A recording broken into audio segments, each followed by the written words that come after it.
competition in these waters is intense.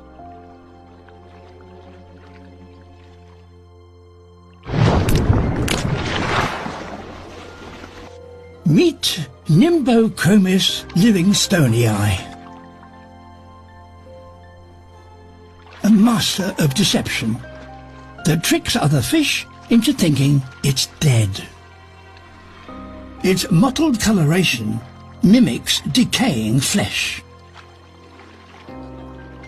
But to appear dead, one must at least act dead. This juvenile is fooling no one. Perhaps faking his death will be more believable.